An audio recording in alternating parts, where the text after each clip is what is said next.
Hero Vijay Devarakonda craze గురించి మనందరికీ తెలిసిందే. అర్జున్ రెడ్డి, గీతా గోవిందం వంటి సూపర్ హిట్ చిత్రాలతో భారీ ఫాలోయింగ్ సంపాదించుకున్నారు.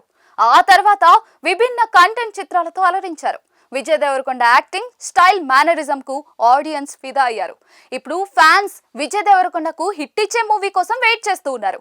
తాజాగా 2 సినిమాలతో ఆడియన్స్ ముందుకు రాబోతూ ఉన్నారు. ప్రస్తుతం విజయ్ నటిస్తున్న latest movie Ranabali. Director Rahul Sankrityan ఈ చిత్రానికి దర్శకత్వం వహిస్తూ ఉన్నారు. ఇన్నాళ్ళు VD14 వర్కింగ్ టైటిల్ తో రూపొందించగా ఇప్పుడు రిపబ్లిక్ డే సందర్భంగా ఈ సినిమా టైటిల్ గ్లిమ్స్ షేర్ చేశారు మేకర్స్. ఈ సినిమాకు రణబాలి పేరును ఫిక్స్ చేశారు. టైటిల్ రివీల్ చేస్తూ ఓ కాన్సెప్ట్ వీడియోను సైతం విడుదల చేశారు.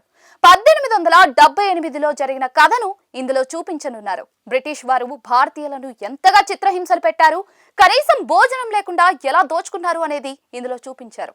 స్వాతంత్ర ఉద్యమానికి ముందు జరిగిన చీకటి రహస్యాలను, చరిత్రలో లేని రహస్యాలను ఆవిష్కరించే ప్రయత్నం చేస్తూ ఉన్నారు. ఇందులో రణబాలిగా విజయ్, జయమ్మగా రష్మిక మందన కనిపించనున్నారు. ఇప్పుడు గ్లిమ్స్ లో చివరిగా గుర్రంపై స్వారీ చేస్తూ ఓ బ్రిటిష్ అధికారిని లాక్కుంటూ రైలు పట్టాలపై నుంచి విజయ్ ఎంట్రీ ఇచ్చిన తీరు మాత్రం వేరే లెవెల్. మొత్తానికి ఈ సినిమాలో విజయ్ దేవరకొండ నట విశ్వరూపం చూపించనున్నట్లుగా తెలిసిపోతుంది. ఈ చిత్రాన్ని ఈ ఏడాది సెప్టెంబర్ 11న విడుదల చేయనున్నారు.